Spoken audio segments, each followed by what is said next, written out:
ಇವತ್ತು ಮಾನ್ಯ Shri S M Krishna ಸಾಹೇಬ್ರ ನಿಧನದಿಂದ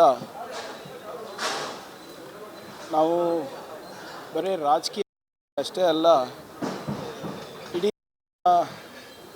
ದೇಶಕ್ಕೆ ನಾವು ಒಂದು ದೊಡ್ಡ ಆಸ್ತಿಯನ್ನು ನಾವು ಕಳ್ಕೊಂಡಾಗಿದೆ.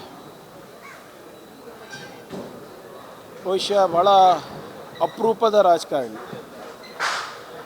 ನೀವು ಕರ್ನಾಟಕದಲ್ಲಿ ಕೇಳಿದ್ರೂ ಕೂಡ ಅಥವಾ ದಿಲ್ಲಿನಲ್ಲಿ ಕೇಳಿದ್ರೂ ಕೂಡ ಇರ್ರೆಸ್ಪೆಕ್ಟಿವ್ ಆಫ್ ಪಾರ್ಟಿ ಅವ್ರ ಬಗ್ಗೆ ಅಭಿಪ್ರಾಯ ಏನಿದೆ ಅಂದರೆ ಜೆಂಟಲ್ಮ್ಯಾನ್ ಪೊಲಿಟಿಷಿಯನ್ ಅಂತ ಇದೆ. ನಾವು ಹಲವಾರು ಬಾರಿ ಬಂಡವಾಳಕ್ಕೋಸ್ಕರ ವಿದೇಶಕ್ಕೆ ಹೋದಾಗೂ ಕೂಡ ಅವರು ನಡ್ಕೊಳ್ಳುವ ರೀತಿ, ಅವ್ರು ಯಾವ ರೀತಿ ವಿದೇಶಾಂಗ ಸಚಿವರಾಗಿ ಮಿನಿಸ್ಟರ್ ಆಫ್ ಎಕ್ಸ್ಟರ್ನಲ್ ಅಫೇರ್ಸ್ ಆಗಿ ಅವ್ರು ಕೆಲಸ ಮಾಡಿದರು. ಈಗಲೂ ಕೂಡ ಸಾಕಷ್ಟು ಜನ ನಮ್ಮ ಇಂಡಿಯನ್ ಅಂಬಾಸಿಡರ್ಸ್ ಇರ್ಬೋದು, ಫಾರಿನ್ ಅಂಬಾಸಿಡರ್ಸ್ ಇರ್ಬೋದು, ನನ್ನ ಜೊತೆ ವೈಯಕ್ತಿಕವಾಗಿ ಹೇಳಿದ್ದು ಅವ್ರು ಯಾವ ರೀತಿ ನಡ್ಕೊಳ್ತಾ ಇದ್ರು ಅಂತ, ಮತ್ತು ಯಾವ ರೀತಿ ಭಾಳ ಹೆಮ್ಮೆಯಿಂದ ದೇಶದ ಬಗ್ಗೆ ಅವರು ಮಾತನಾಡ್ತಾಯಿದ್ರು ವಿದೇಶದಲ್ಲಿ ಅಂತ. ಮತ್ತು ವಿಶೇಷವಾಗಿ ಅವರ ಕೊಡುಗೆ ಕರ್ನಾಟಕಕ್ಕೆ ಮತ್ತು ಬೆಂಗಳೂರಿಗೆ ಅಪಾರವಾದದ್ದು. ನನಗೂ ಈಗಲೂ ಕೂಡ ನೆನಪಿದೆ, ನಾನು ಮೊದಲನೇ ಬಾರಿ IT ಸಚಿವನಾದಾಗ ಆಕಸ್ಮಿಕವಾಗಿ ಸಾಹೇಬರು ಭೇಟಿಯಾಗಿದ್ರು. ಭೇಟಿಯಾದಾಗ ನನಗೆ ಬೆಂಚ್ ಅಪ್ಪರಿಸಿ, ನನಗೆ ಈಗಲೂ ಮಾತು ನೆನಪಿದೆ. ಅವ್ರು ಹೇಳಿದ್ರು, you are the custodian of India's jewel that is Bengaluru. ಇದರಿಂದ ಸಾಕಷ್ಟು ಬಂಡವಾಳನೂ ಆಗುತ್ತೆ, ಉದ್ಯೋಗನೂ ಸೃಷ್ಟಿಯಾಗುತ್ತೆ.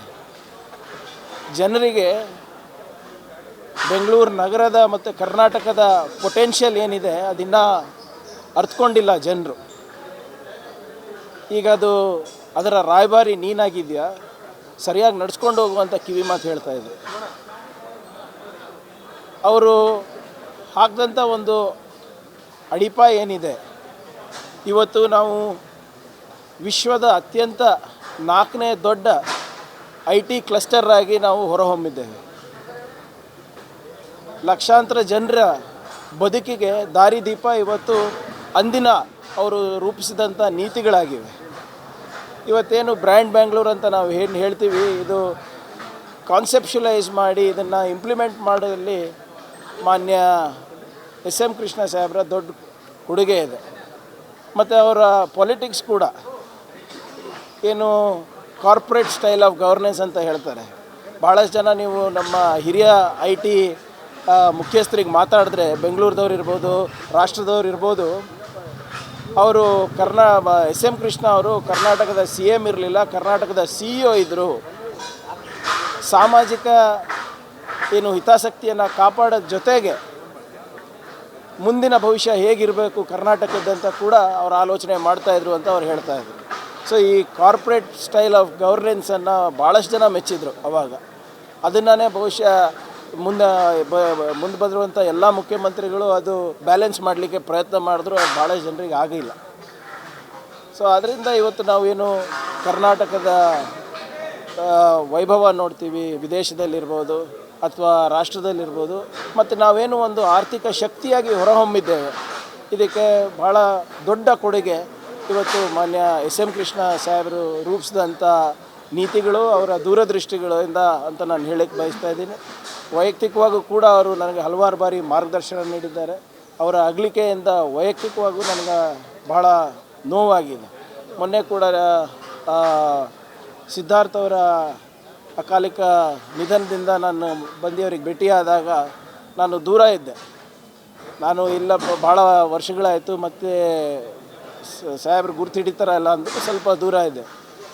ಅವರೇ ನೋಡಿ, ಯಾಕಪ್ಪ ಅಲ್ಲಿ ದೂರ ನಿಂತಿದೆಯಾ ಬಾಯಲ್ಲಿ ಅಂದ್ಬಿಟ್ಟು ಅವರೇ ನನಗೆ ಕರ್ಕೊಂಡು ಹೋಗಿ ಮತ್ತೊಮ್ಮೆ ಸ್ವಲ್ಪ ರಾಜಕೀಯದ ಬಗ್ಗೆ ಕಿವಿ ಮಾತು ಹೇಳಿ, ಅವರು ಯಾವಾಗಲೂ ಕೂಡ ಯುವಕರಿಗೆ, ನನ್ನಂಥ ಯುವಕರಿಗೆ ಪ್ರೋತ್ಸಾಹ ಮಾಡ್ತಾಯಿದ್ರು.